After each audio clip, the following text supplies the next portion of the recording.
అమ్మా దాంట్లో ఇచ్చండి. जोहार जोहार जोहार వైఎస్ఆర్, जोहार जोहार जोहार వైఎస్ఆర్, जोहार जोहार जोहार వైఎస్ఆర్, जोहार जोहार जोहार వైఎస్ఆర్, जोहार जोहार जोहार వైఎస్ఆర్, जोहार जोहार जोहार వైఎస్ఆర్, जोहार जोहार जोहार వైఎస్ఆర్, जोहार जोहार जोहार వైఎస్ఆర్, जोहार जोहार जोहार వైఎస్ఆర్, जोहार जोहार जोहार వైఎస్ఆర్, जोहार जोहार जोहार వైఎస్ఆర్, जोहार जोहार जोहार వైఎస్ఆర్, जोहार जोहार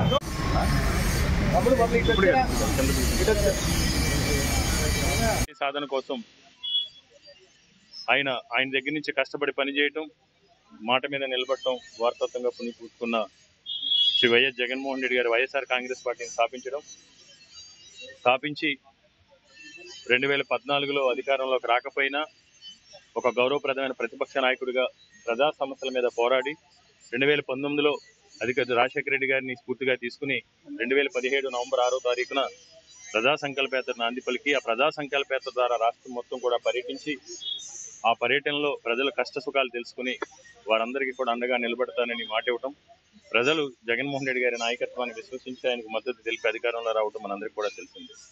2019 నుంచి 2024 వరకు కూడా ఈరోజు రాష్ట్రంలో ఏ విధంగా సంక్షేమం జరిగిందనేది మనందరికీ కూడా తెలిసిందే. ఈరోజు కానీ ఈ రాష్ట్రంలో ఈ సందర్భంగా కొన్ని దురదృష్టకరమైన పరిస్థితులు ఉన్నాయి. ఆ రోజు హోందాతనంతో కూడిన రాజకీయాలకు రాజశేఖర రెడ్డి గారు మారిపోయారైతే ఈరోజు ఈ రాష్ట్రంలో అధికారంలోకి వచ్చిన కూటమి ప్రభుత్వ ఆధ్వర్యంలో ఏ విధంగా డైవర్షన్ పాలిటిక్స్ జరుగుతున్నామనేది మనందరికీ కూడా తెలిసిందే. వారిచ్చిన వాగ్దానాలను అమలు చేయలేక ఈరోజు ఏదో విధంగా ఎక్కడో చోట కృత్రిమంగా అర్లలు సృష్టించడం, లేదా విగ్రహాలు ధ్వంసం చేయటం, లేదా లేనిపోని ఆరోపణలు చేయటం, ఏదో రకంగా ప్రజల్ని కానీ వైఎస్ఆర్ కాంగ్రెస్ పార్టీ శ్రేణులు కానీ భయభ్రాంతులు గురి చేసే ప్రయత్నం చేస్తున్నారు. ఈ గెలుపు ఓటములు అనేది రాజకీయాల సహజం. కానీ ప్రజలు ఇచ్చిన అధికారాన్ని ప్రజల కోసం, ప్రజా సంక్షేమం కోసం, రాష్ట్ర అభివృద్ధి కోసం వెచ్చిస్తే తప్పకుండా ప్రజలు అర్పిస్తారు. కానీ ఈరోజు ఎందుకంటే రాజశేఖర రెడ్డి గారు అంటే పార్టీలకు అతీతంగా ఈరోజు ఈ రాష్ట్రంలో, ఉమ్మడి ఆంధ్రప్రదేశ్ రాష్ట్రంలోనే కాదు ఈ భారతదేశంలోనే ఎందరో మంది అభిమానిస్తారు. అలాంటి మహానేత వర్ధంతి సందర్భంగా ఈరోజు దురదృష్టం విశాఖ ఉత్తర నియోజకవర్గంలో 26వ వార్డులో 4 సంవత్సరాల క్రితం ఏర్పాటు చేసిన విగ్రహాన్ని అంటే రాత్రి ధ్వంసం చేయడం జరిగింది.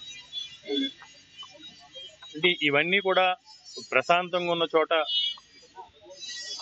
లేనిపోయిన అల్లర్లు సృష్టించే విధంగా, మనస్పర్ధలు సృష్టించే విధంగా వ్యవహరించడం మంచి పద్ధతి కాదు. ఈ విగ్రహ ధ్వంసాన్ని మేము తీవ్రంగా ఖండిస్తున్నాం. నిజేదండి మేము గతంలో కూడా ఏ పోరాటం చేసినా, ఏం చేసినా పాలసీ మ్యాటర్స్ మీద మేము ప్రొటెస్టులు చేశాం. విశాఖపట్నం అభివృద్ధి విషయంలో కానీ, విశాఖపట్నానికి ప్రత్యేక రైల్వే జోన్ విషయంలో కానీ, ఉత్తరాంధ్ర ప్యాకేజ్ కోసం కానీ, లేదా ఆనాడు ఎగ్జిక్యూటివ్ క్యాపిటల్గా ఉత్తరాంధ్ర ప్రతిపాదించిందో ఎగ్జిక్యూటివ్ క్యాపిటల్ వస్తే ఈ ప్రాంతం అభివృద్ధి చెందుతాననే విషయాల్లో మాత్రమే ఎప్పుడైనా ప్రొటెస్టులు చేశాం తప్ప వ్యక్తిగతంగా లేదా రాజకీయంగా అణగదొక్కాలి లేదా రాజకీయంగా కక్ష సాధించాలని ఏ రోజు కూడా మేము ఎక్కడ కూడా వ్యవహరించలేదు. కాబట్టి ప్రజలు ఇచ్చిన అధికారాన్ని సక్రమంగా వినియోగిస్తే మీకు ప్రజలు మన్నలు పొందుతారు. లేదంటే చెప్తూ ఉంటారు పెద్దలందరూ కూడా కర్మ బూమరాంగ్ అవుద్దని. దాన్ని మర్చిపోవద్దు. తప్పకుండా మనం ఏది ఇస్తే మళ్ళీ తిరిగి ప్రజలు మనకి అదే ఇస్తారు.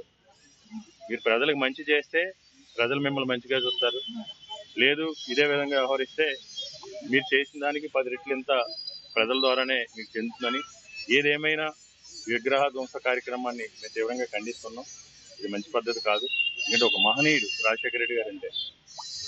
ఈరోజు ప్రతిపక్ష నాయకులు కూడా ఈరోజు కూటమి ప్రభుత్వంలో ఉన్న అనేక మంది రాజశేఖర రెడ్డి గారిని అనేక 1000 నోళ్ల పొగిడిన సందర్భాలు ఉన్నాయి. ఆయన చేసిన మంచి పనులు కీర్తించిన సందర్భాలు ఉన్నాయి.